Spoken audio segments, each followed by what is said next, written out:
Oi pessoal, É, hoje eu decidi fazer uma coisa que eu nunca faço, que é passar vergonha na internet, mas enfim, ontem, essa semana eu resolvi um programinha que eu fiquei meio apegado nele e decidi parar uns minutinhos para falar sobre.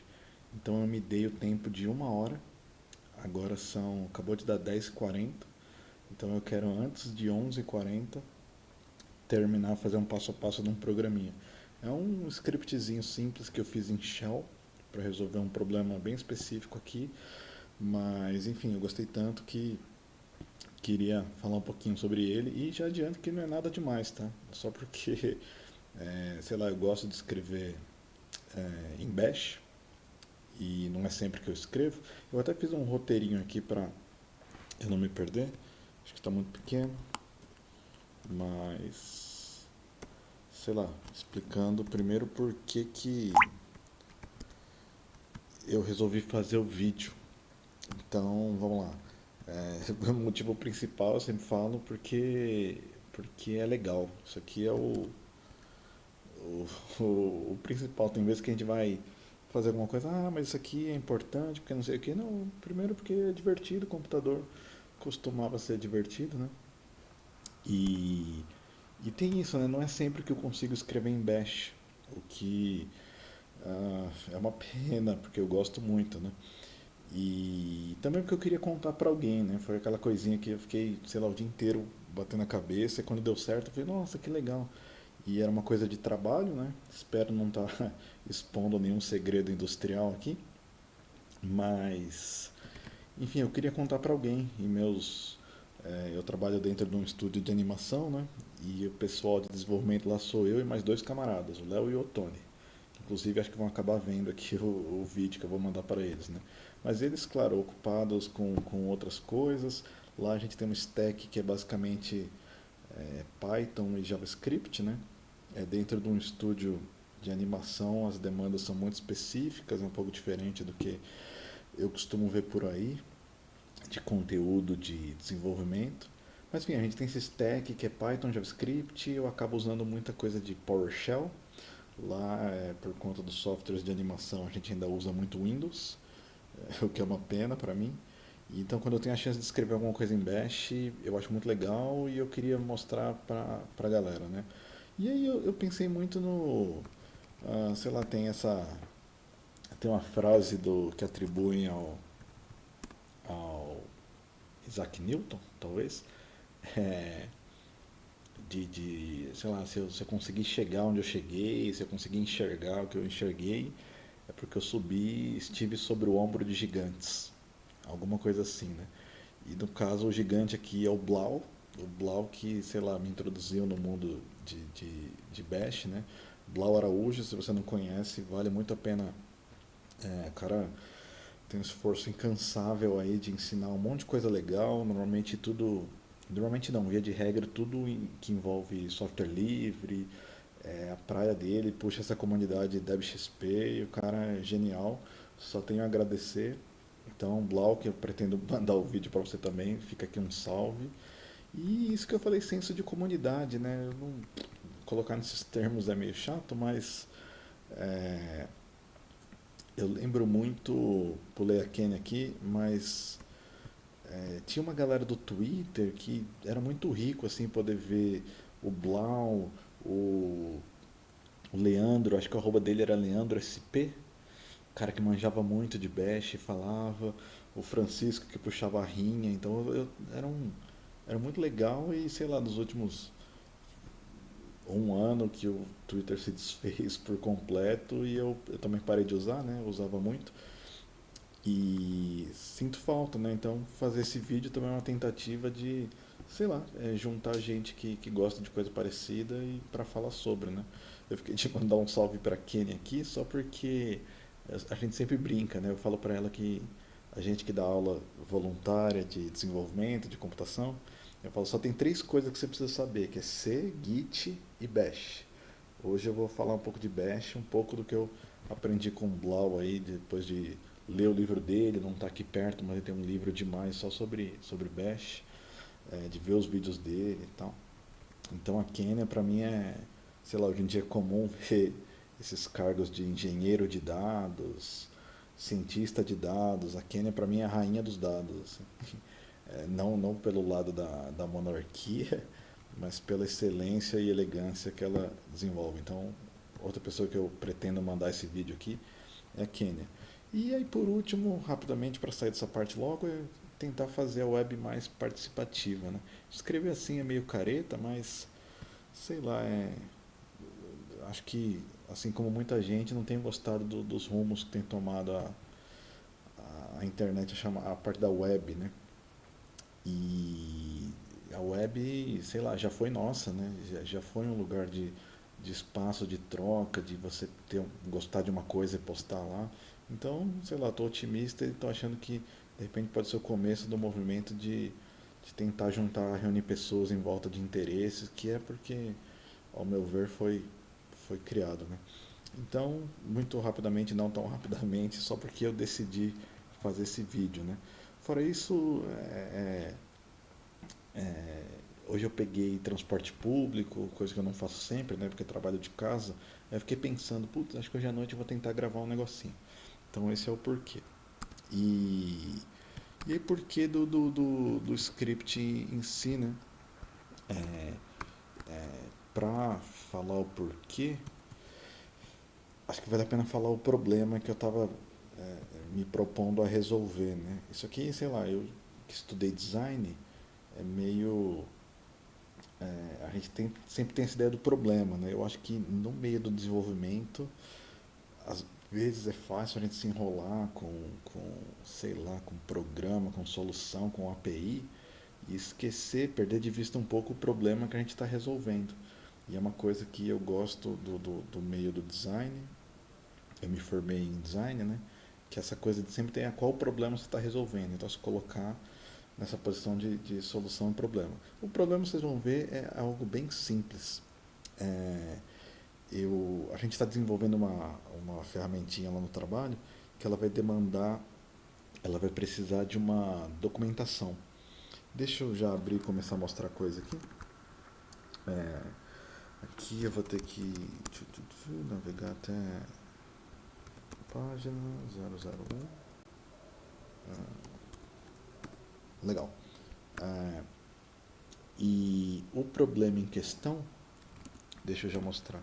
O problema é o seguinte, a gente tem essa ferramenta que a gente vai fazer, a gente quer abrir, é uma ferramenta interna que a gente quer que outras pessoas tenham acesso, isso vai demandar um esforço grande de documentação. E vai ser uma documentação que vai ser escrita a muitas mãos e não necessariamente por pessoas que são desenvolvedoras ou têm intimidade com o mundo do desenvolvimento, né? E aí eu pensei em usar, eu acho que eu tenho aberto aqui, esse, acho que é um frameworks, né, Docusaurus, porque, enfim, pra gente foi uma mão na roda, porque ele faz esse tipo de página aqui. É um gerador de site estático, né? Eu não entendo muito de Node, não sou desenvolvedor web e tal, na verdade sou bem iniciante no mundo do desenvolvimento, mas calhou que eu gostei desse tipo de documentação aqui, eu acho que cabe para o que a gente está fazendo, e ele é o framework Node que gera esse tipo de site, né? Então ele pega um monte de arquivo de conteúdo, acho que são arquivos markdowns, e aí quando você faz o build lá, ele cospe um site estático, que é esse aqui, com todas as gracinhas, com busca dinâmica aqui. Então se você quer buscar, sei lá, ele já dá as páginas da documentação que tem o termo. Ele tem esse tema que eu achei bem bonitinho. Você pode ter um tema claro, um tema escuro. Então, e chama Docusaurus, bem interessante. E é o tipo de documentação que a gente vê, né? Acho que alguns programas que eu usei tinham essa cara de documentação. Mas como eu disse, ela vai ser escrita a muitas mãos por pessoas que não desenvolvem, né? Então, o problema que eu queria resolver era como eu consegui fazer várias pessoas colaborarem para essa documentação, que a rigor, claro, poderia ser um repositório com um monte de arquivo Markdown, mas imagina eu ensinando as produtoras lá do estúdio a usar o Git, editar arquivo Markdown, achei que seria um problema. Então o que eu fiz foi pegar acho que eu tenho até a pastinha aqui. Eu criei uma pasta no meu Google Drive que eu pretendo compartilhar com o pessoal do estúdio, as produtoras, todo mundo que vai meter a mão nessa documentação. E vamos lá, acho que eu tenho que estar uma pasta para cima para mostrar o que eu quero mostrar. E o framework, o Docusaurus, ele trata de transformar arquivinhos em Markdown, inclusive quando eles estão agrupados numa pasta, nesse tipo de site aqui, né? Inclusive, bom, eu posso mostrar funcionando porque eu cheguei a instalar aqui. Ah, como eu disse, eu não desenvolvo Node, mas eu sei que tem esse npm start. É esse o comando? Não, é npm run start. E é só para não perder o meu shell, eu vou.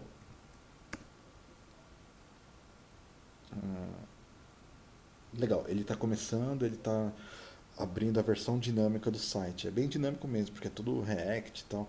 Então eu consigo editar os arquivos Markdown e ver a alteração no site em tempo real, né? Ele já deve estar no ar, mas ele não está fazendo o que ele chama de build, né? Build é quando ele dá os arquivos estáticos lá. Mas ele dá uma versão super dinâmica que ele abriu aqui. Eu vou até recortar esse carinha aqui. Ah, eu não falei, mas eu estou usando um MacBook. Salvo engano, ele é de 2011. Eu comprei usado já há muitos anos e eu tô com uma versão do Elementary nele. Então eu tenho mania de juntar com computador velho e tentar resgatar. Então, o que às vezes gera alguns problemas de atalho de teclado. Por isso eu estou meio atrapalhado aqui. Mas vamos lá. Esse é o site rodando localmente lá. Ele tem essa home que não é, mas a documentação em si é isso, né? Então ele pega os arquivos Markdown e faz. Aqui eu estava testando, claro, mostrando, apresentando para o pessoal como ia funcionar. E como eu disse, o que eu pensei foi ter uma pasta que eu compartilho com a galera e todo mundo consegue usar e eu automaticamente consiga baixar esses arquivos que são documentos do Google Docs, né? Mas baixar eles na forma de Markdown, já na estrutura. E esse era o problema, e aí que eu fiz manualmente uma vez, mas aí, claro, depois acabei escrevendo um programinha, um script, dois scripts na verdade, em Bash, que é o que eu pretendo mostrar, né? Então, voltando para o meu roteiro, estamos nesse ponto aqui. Então, o problema era esse, era ter uma documentação colaborativa que muito rapidamente eu conseguisse extrair do Google Docs, que é um lugar que está todo mundo acostumado, a gente já costuma usar no nosso dia a dia, e trazer esse conteúdo para o site. Então não deve ser a melhor solução do mundo, mas eu fiquei bem satisfeito com ela e queria compartilhar. E agora eu vou mostrar a solução. O que eu fiz, e agora eu acho que eu vou precisar mostrar aqui. Legal. Aqui ele já deixou o site, mas o que eu tenho são todos os arquivos que fazem frameworks funcionar, claro. E o interessante para a gente é essa pasta docs. Então você dá uma ls docs, ele mostra os arquivinhos que estão lá. Que são esses. Que são, sem surpresa, os capítulos da documentação aqui. Ó. Ele tem esse arquivo que era do template, né? Uma instalação que eu criei só para ver se era dinâmico mesmo. E essas categorias que são a pastinha, né? Beleza. E aí, como eu disse, eu estava procurando uma forma de trazer isso do Google Docs. Vamos lá. A solução, eu vou abrir aqui, foram dois scripts em Bash. Eu fiz isso durante um dia, fiquei o dia inteiro nisso, mas confesso que a parte mais demorada foi configurar o acesso da API do Google Drive. O Google Drive tem essa API, para muitas coisas você consegue fazer só com a chave de API, e era um processo que eu não estou nada acostumado a fazer, que é criar um projeto lá no console do Google Cloud, aí você tem que habilitar a API, e dependendo das chamadas que você faz, você consegue fazer com a API só com a chave da API. Mas para minha necessidade, tive que fazer aquela autentificação OAuth. E foi uma dor de cabeça, eu não sabia, tive que procurar um monte, mas no fim, foi a maior parte do tempo foi consertando isso. O que eu quero mostrar agora, eu pretendo chamar esse vídeo aqui de explicando linhas de bash. Se eu não pensar em nenhum nome melhor, né? Mas por hora, esse é o nome. Ah, e eu quero mostrar os dois scripts. Um eu chamei de fillvars e o outro eu chamei de getDocs. Então aqui eu estou nesse momento do roteiro de mostrar a solução. Como tem muita coisa de configuração, eu acabei fazendo. Enfim, depois primeiro eu vou mostrar funcionando e depois minha ideia é explicar linha a linha aqui do que se trata. Né? Então vou abrir um outro showzinho aqui. Vou navegar até a pasta em questão. Documentos. 205, 002. Opa, 001. E os scripts são esses: fillvars e getDocs. Vamos lá. Eu rodo primeiro uma. Talvez não é a melhor prática, até pensando em segurança e tudo mais, mas eu vou rodar o script com um ponto antes para fazer com que esse script rode na seção atual. Né? Eu estou fazendo isso para preencher umas variáveis que eu vou utilizar. Então é na hora que eu rodo o fillvars, ele colocou na minha área de transferência o link que eu vou precisar para fazer a autenticação. Né? Então eu posso vir aqui, dar um Ctrl V, e essa foi a parte mais cabeludinha do OAuth. Né? Aqui eu já estou logado, claro, devem ter outras formas mais sofisticadas, mais interessantes de fazer isso, mas para mim funcionou. Né? Ele está falando que o Google não sabe que aplicativo é esse, porque é o aplicativo que eu criei. Né? Não é um aplicativo de verdade, né? Que dentro do Google Console tudo vira um projeto, um aplicativo. Né? E aí ele me dá o token de autorização, acho que esse é o nome. Legal. Que é um token temporário, que expira rapidamente, mas que ele vai me dar o token de uso e o token de atualização. Eu acho que é isso. E aqui ele está pedindo o código. Aqui eu copio o código de autorização, que é esse. Que ele vai usar. Aqui ele pergunta a pasta do Drive, por hora é a pasta padrão, né? Esse aqui, se eu voltar lá no Google Drive, é o ID da pasta aqui. Porque eu pretendo concentrar nessa pasta, mas claro que serviria para qualquer pasta. Então eu posso voltar aqui e deixar o padrão. E aí ele preencheu algumas variáveis. Isso aqui eu não devia compartilhar, mas acho que até vocês assistirem o vídeo já vai ter expirado tudo. Né? Então essas variáveis já estão no meu ambiente. E como eu tomei o cuidado de rodar o script com um ponto antes, elas já estão na minha seção. Se eu, por exemplo, der sei lá, um echo na variável folder ID, até autocompleto aqui, ele já tem. Beleza. Então o script de baixar a documentação já deve funcionar.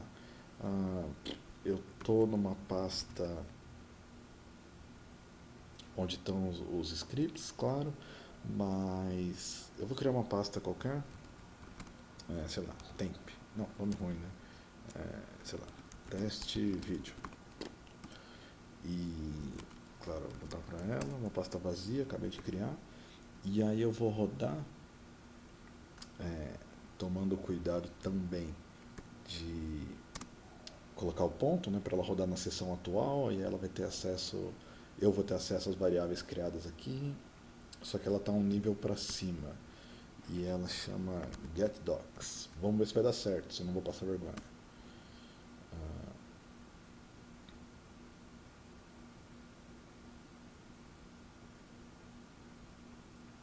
Expectativa. Se deu certo, eu vou dar um ls. Ah, olha só, eu já tenho os arquivos aqui, os arquivos Markdown e tira-teima, são esses arquivos, ó. O arquivo sobre, por hora, claro, isso não é o final, é só parte do teste que eu estava fazendo, sobre o Birdo App, né? Então vai ter uma página da documentação que chama sobre.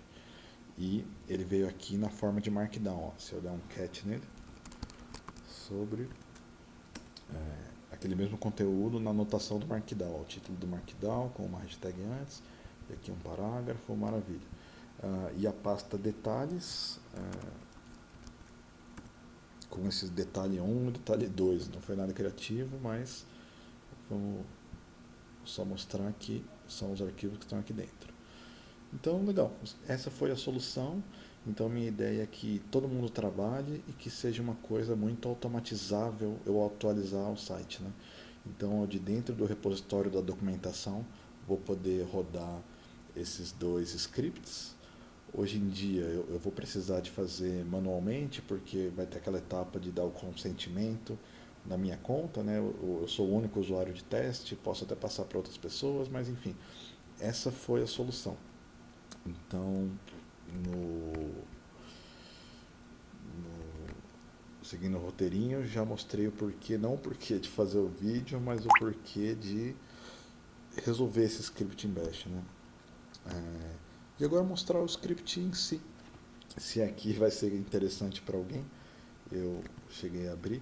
Primeiro esse que eu chamei de fill vars, né? Uma ideia de preencher as variáveis.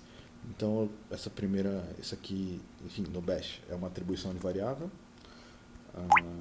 E aí, aqui eu já uso uma expansão do shell, né, um subshell.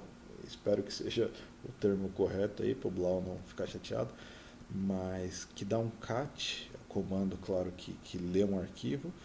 E esse arquivo que eu tenho aqui, que tem esse nomão estranho, e é um JSON, é um arquivo, claro, que é um JSON que o Google Console dá. Quando você cria um usuário lá para ser autentificado pelo OAuth, ele dá algumas informações que são sensíveis. Eu não tenho problema em mostrar aqui, porque eu vou acabar mudando, mas enfim, são informações que funcionam como se fosse o login e senha do usuário. Então ele carrega isso numa variável. Aqui ele usa o JQ. JQ é um programinha que eu adoro. É um utilitário para lidar com JSON na linha de comando, né? E aqui o que ele faz é a anotação de ponto é para pegar o valor de uma chave específica, né? Então tem a ver como o JSON foi organizado, mas na chave installed e dentro da chave installed você tem um outro objeto e aí tem a chave client ID e esse aqui é a anotação de here doc, acho que se não me engano. Isso aqui, não, here string. Eu estou pegando essa string aqui, que nesse caso agora pensando eu nem precisaria pegar como string, eu poderia pegar como arquivo diretamente, né? Outra coisa que eu não me dei conta, porque essas informações aqui estão nesse arquivo JSON. E aí se eu colocasse esse documento como entrada desse processo aqui, do JQ, eu já ia ter o client ID. Mas aqui acabei dando um here string, pegar o conteúdo dessa variável aqui e jogar. E como por padrão ele vem com aspas, né, ele vem cercado como aspas, eu precisaria tirar. Aí eu usei o comando translate, tr, com essa flag d, ele deleta todos os caracteres que são aspas. Claro, aqui eu tive que escapar a aspa. Então, depois de ler essa linha, a variável client ID está pegando o valor o ID do client que está nesse arquivo JSON. Mesma lógica para o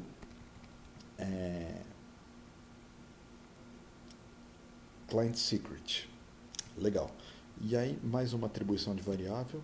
Uma coisinha que sempre me atrapalha no Bash é que eu acho que eu tenho um problema se eu fizer isso aqui. Então, por isso as coisas ficam coladinhas e tal. Mas, enfim.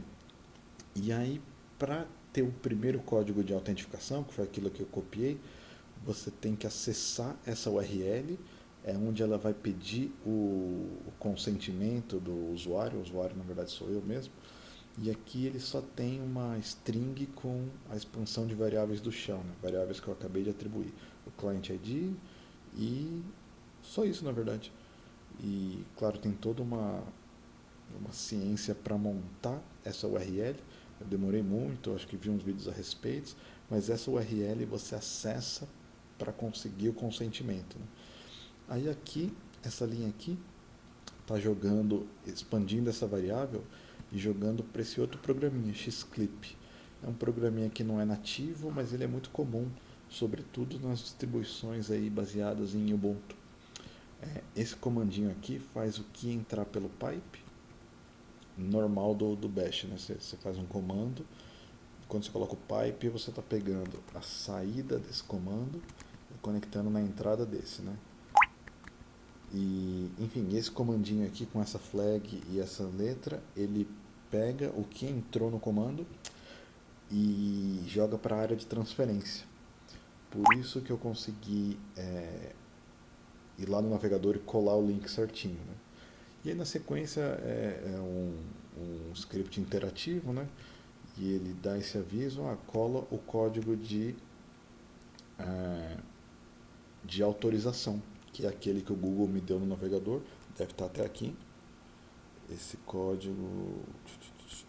Aqui, depois de pegar o consentimento, ele me deu esse código, que tem, sei lá, coisa de minutos de duração que ele tem. É só o tempo de você fazer uma nova requisição, e aí ele te dá o token que você vai usar para conseguir utilizar a API, e tem até um token de refresh, que eles chamam de atualização, que eu nunca uso porque eu só preciso de, de fazer uma coisa pontual. Beleza. E aí ele faz a mesma coisa interativa para pegar o ID esse que eu chamei de folder ID, é o ID da pasta no Google Drive. Mas como é sempre o mesmo, eu já deixei hard-coded aqui, né? Então se você deixar em branco, e é o que faz esse if está aqui perguntando se a flag Z, ele verifica se uma variável não é vazia, né? Então, se ela não for vazia, ele faz essa atribuição de folder ID é igual ao valor padrão. Senão, eu poderia só colar um outro valor e ele ia colocar, né? E aqui é a primeira requisição que ele faz. Resolvi tudo com cur, né? Esse aqui é nativo sei lá, todos os shells que eu vi tinha essa ferramenta para você fazer requisição HTTP. Ele também é uma expansão de um subshell aqui, né? A flag S, se eu não me engano, para ele não cuspir coisa na saída padrão, né? É o silent. E é um método, o verbo da requisição é um post. Ele tem um header aqui para pedir tudo em JSON. E ele tem a data que enfim, o código, agora sim o token, não o temporário, primeiro que você coisa, mas o que você colou aqui, né? O que veio lá depois do consentimento do usuário.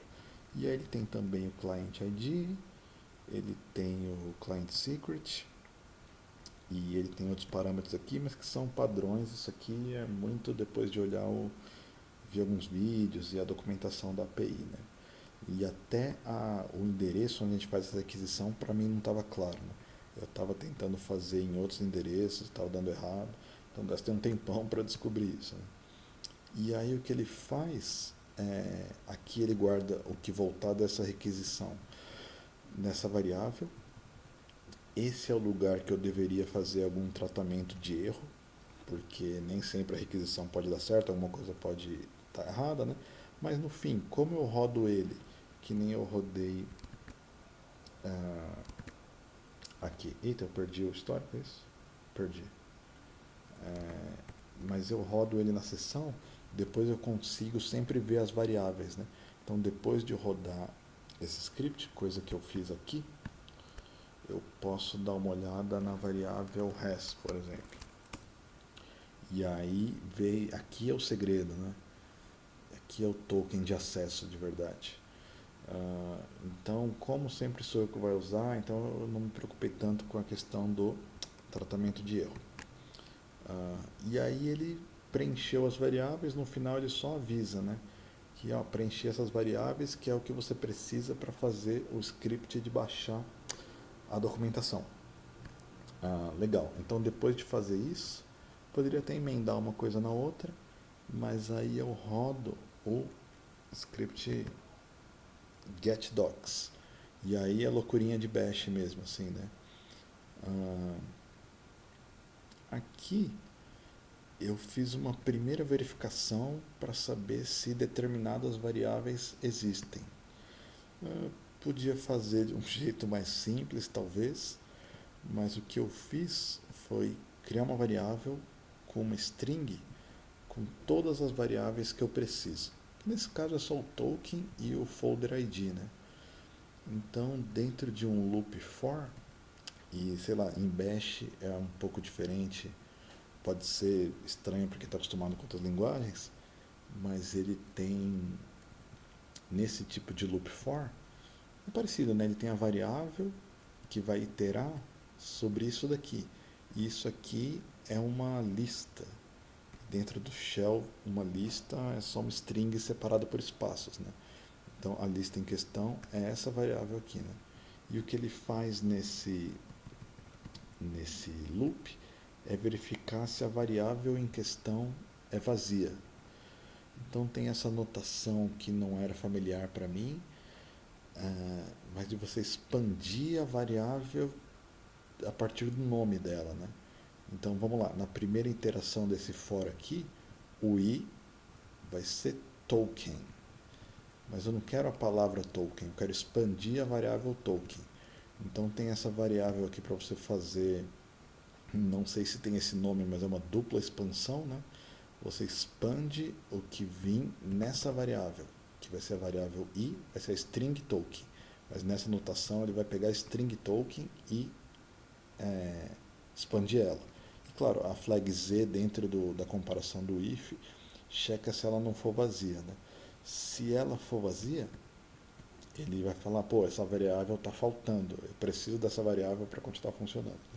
E aqui poderiam ser mais variáveis, como eram só duas, eu podia fazer até, sei lá, um if de uma linha só, duas vezes. Mas eu achei que poderiam ser mais variáveis, por isso eu fiz esse mecanismo aqui. Se for o caso, ele encerra prematuramente o, o script, né? Já para por aqui. Avisa que tal determinada variável está faltando e tal. E aqui tem uma declaração de função, uma função do shell, do bash, né? É uma função não muito grande, mas ela faz o trabalho lá de baixar, né? Então a primeira coisa que ele faz é carregar, sei lá, esse endpoint aqui, esse tá meio hard-coded, mas é a chamada de API que lista os arquivos em determinada pasta. Outra coisa que eu demorei, que eu não estou tão acostumado, mas aqui você tem que usar essa notação típica de URL, né? Então, onde você colocaria uma aspas, você coloca, sei lá, o %27 e expande a variável 1. Variável 1 por hora a gente está meio sem contexto, mas o que eu pensei é quando você chamar essa função, você passa como a primeira variável o ID da pasta do Google Docs. Então, quando você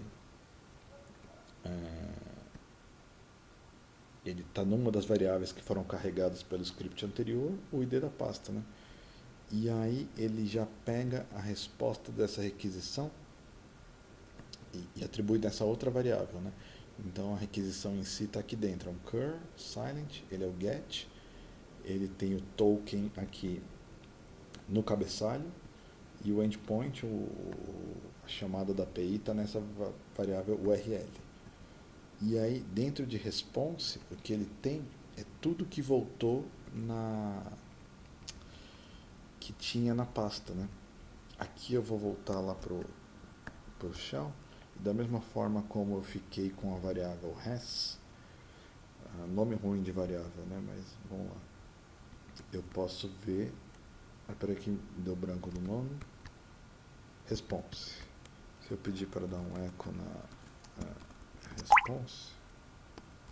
E será que eu perdi o response? Foi aqui que eu chamei? Ou foi aqui?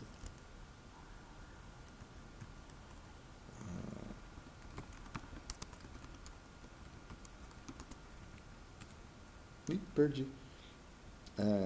Mas enfim, depois eu vou mostrar agora, né? Pro- Provavelmente se eu rodei a getDocs aqui. Ué, eu achei que eu teria. Ah, não. É porque essa variável, claro, ela está dentro da função. E eu, claro, deixei ela local, né? Mas enfim, é uma variável que só faz sentido dentro dessa função. Só por isso eu não consigo. Mas o que volta dessa requisição é um JSON com uma lista, entre outras informações, uma lista de tudo que tem dentro. E aí, no caso, o que vem dentro vem isso aqui, como se fosse um arquivo, mas do tipo Google Docs, isso aqui do tipo Google Docs, isso aqui que ele também chama de arquivo lá, mas do tipo é, Google Drive Folder. Né? Então, voltando lá. E aí, depois de carregar isso aqui nessa variável response, eu faço um for loop. E aí, essas loucurinhas de bash que eu gosto, né? Depois que você se acostuma, é difícil viver sem, né? Então, ele está fazendo for variável numa lista. E o que é essa lista, né? Eu dei um echo na variável response, que é o que voltou da requisição, da chamada de API. Aí eu jogo ele no JQ, aquele programinha que lida com o JSON, né? E pego só o que está dentro dessa chave files. Esse segundo comando JQ é para ele vir da forma compacta e colocar na forma de lista. Então ele vai pegar tudo que está dentro de files, que a rigor são outros objetos, mas essa chamada aqui coloca elas numa string de uma linha só, separado por espaço. E é isso que eu quero quando eu estou jogando ele num for, né? E por último, só porque ele vem com... Ah, não. O que esse comando faz é colocar... Opa! É colocar cada item do JSON que entrou aqui, né? E o JSON que entrou aqui é o... Opa! É o que estava dentro da chave files.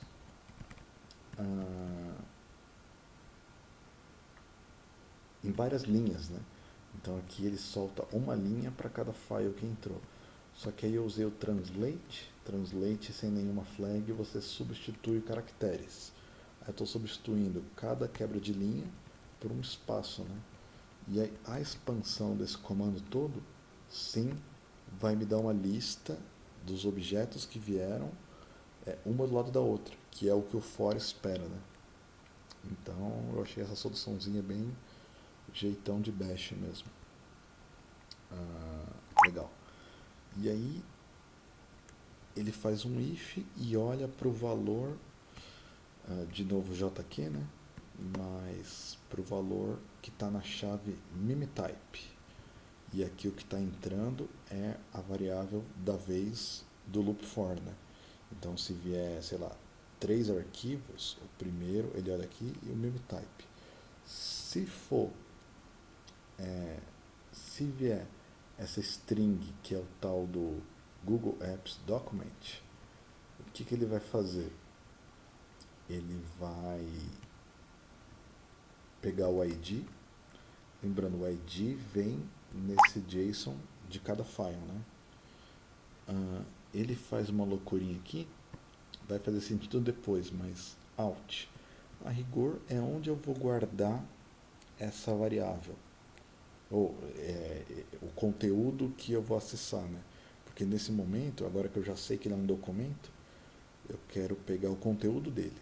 Então aqui eu só estou pegando o file ID, aqui eu estou escrevendo o que vai ser a saída dele, e aqui tem um pulo do gato que talvez vai fazer mais sentido depois. mas eu estou pegando o segundo argumento da função getDocs.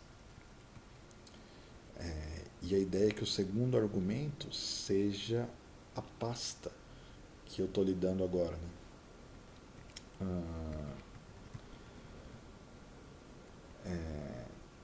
Vai fazer sentido num segundo, né? Porque eu resolvi ela recursivamente. Mas aí ele é uma junção da pasta em questão com uma outra expansão de shell aqui que está pegando a chave nome. Aí a chave nome do arquivo é o nome mesmo do arquivo. Esse é o sobre, esse é um instalacal aqui. Tá. Tomando cuidado de tirar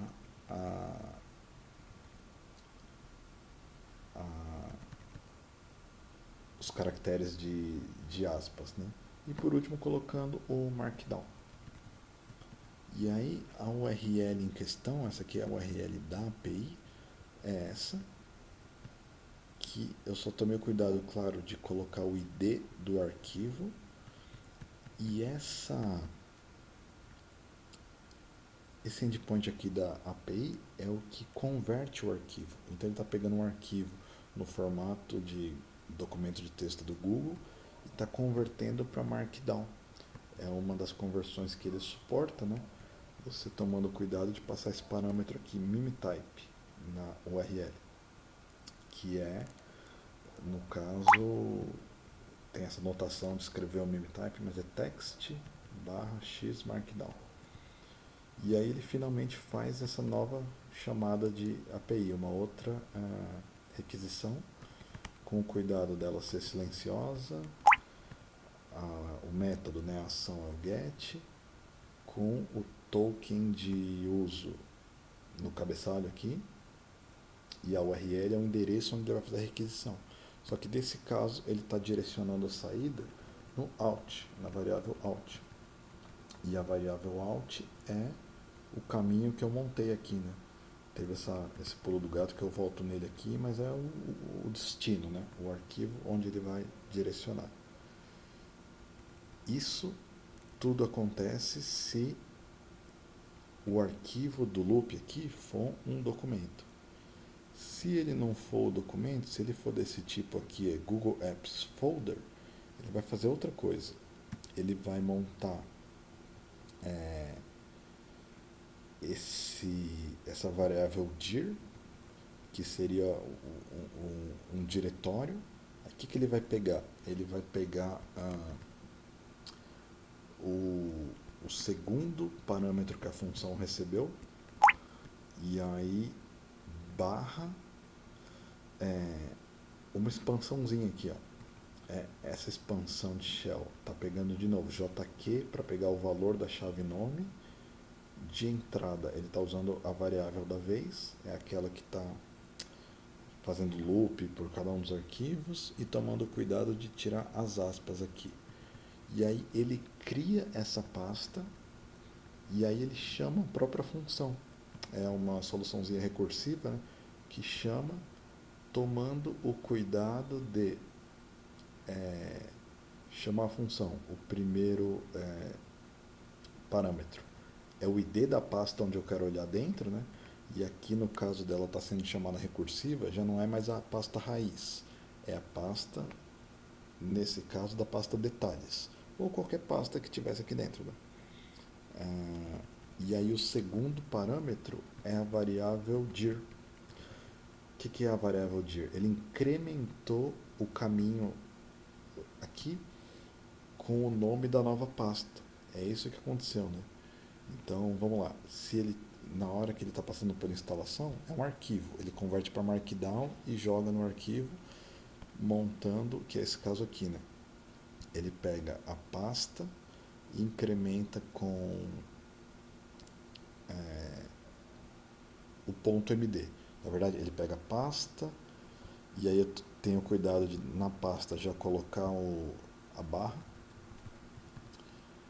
Aí ele incrementa com o nome do arquivo e a extensão MD. Mas se ele for uma pasta lá do Google Drive, ele pega a pasta atual, que é o segundo parâmetro que eu receber, mais o próprio nome da pasta em questão, mais a barra da frente, né?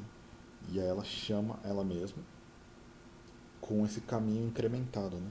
Eu estou passando devagar, mas isso aqui deve ser muito básico para muita gente, né? Mas, sei lá, recursão às vezes costuma dar mal na cabeça das pessoas, então só por isso eu fiquei um tempinho aqui explicando.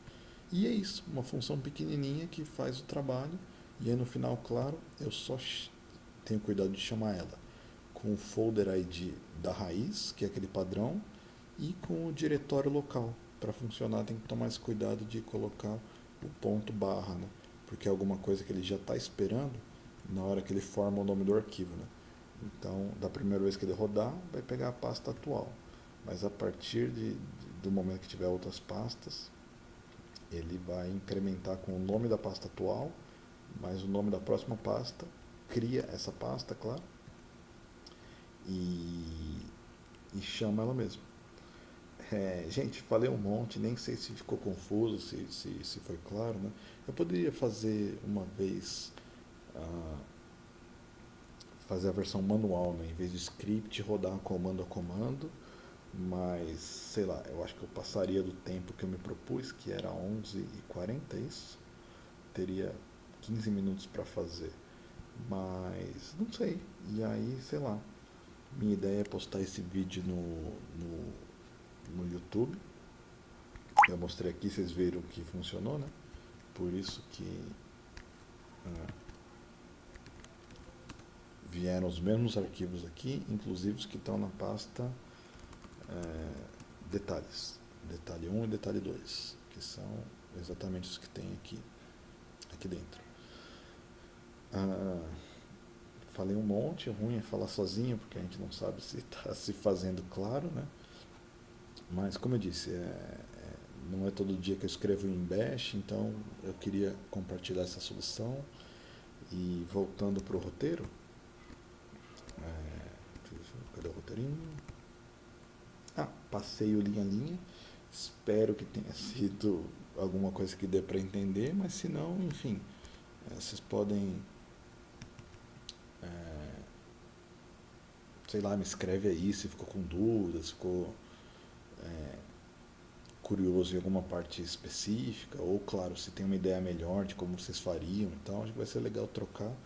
Por hora, no YouTube mesmo, vai acabar subindo no YouTube, apesar de, adiantando os próximos passos aqui, ah, essa é uma noia meio minha que, sei lá, as plataformas, as assim chamadas plataformas de conteúdo online aí, apesar de ter essa conveniência, elas, enfim, tem todos os problemas que a gente já sabe quais são, né? Não é por acaso que, sei lá, eu saí do Twitter e eu vi que muita gente saiu do Twitter também e eu perdi essa troca que eu tinha, de como eu disse, de ver um monte de gente legal postando conteúdo bacana lá e algo que, enfim, vale a pena o esforço para ser preservado, né? Então o que eu coloquei mais conteúdo online, de repente, fora das plataformas, né?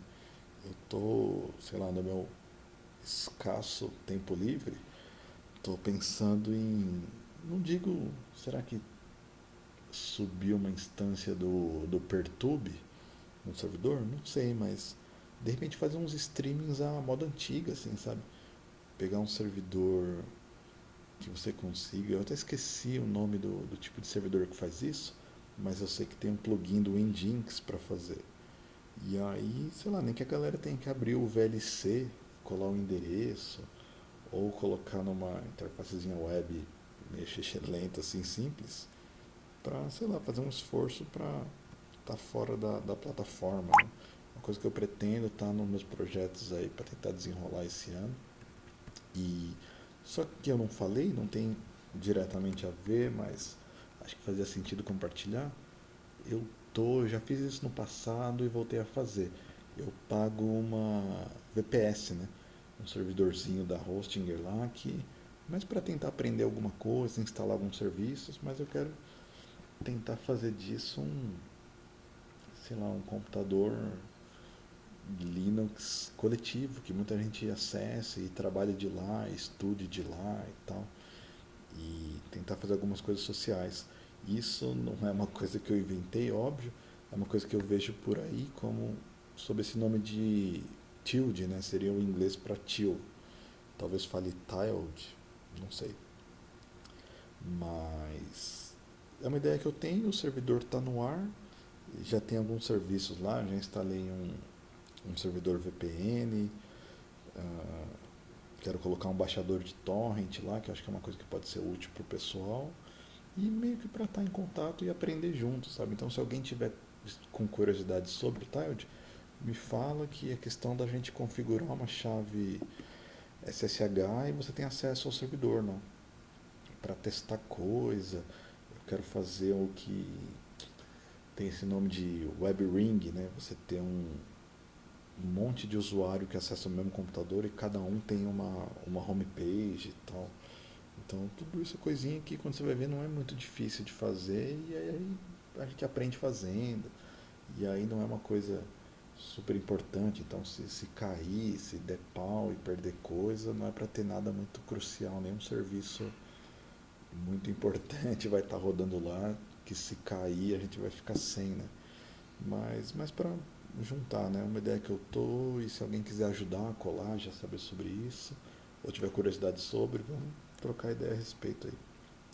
É o tipo de coisa que eu fico empolgado e a ideia é justamente juntar mais gente que fica empolgado. Gente, tô há quase uma hora falando, ficou antes das 11h40 que eu falei, apesar de eu não ter demonstrado o script rodando manualmente, né? Poderia ter pensado nisso. Mas se for o caso, se for curiosidade de alguém aí, dá um toque, que a gente continua, faz outro vídeo, ou faz ao vivo, né? Eu não fiz ao vivo porque eu não queria, sei lá, configurar o OBS para conectar com o YouTube lá, uma coisa que eu já fiz no passado, mas não fazia. E eu acho que se fosse ao vivo eu ia me atrapalhar, né? Ia ficar vendo, será que o som tá bom? Então, aqui, se o som não estiver bom, depois eu corrijo antes de postar, né? Mas é isso, gente. Espero que tenha sido proveitoso e não muito confuso aí. É, e dê um toque. Estou encerrando agora, mas fico, claro, à disposição. E aí nos comentários ou qualquer rede aí que vocês me encontrarem, vou gostar de falar a respeito da solução. Ou para falar mal também, se a solução for uma bosta. E aí vocês mostram aí por que é ruim e que outra coisa dava para fazer. Beleza? Então é isso, encerrando agora, mas como eu disse, à disposição aí. Obrigado pela atenção, se é que alguém assistiu até o final, mas é isso, galera. Fechando aqui. Uhul.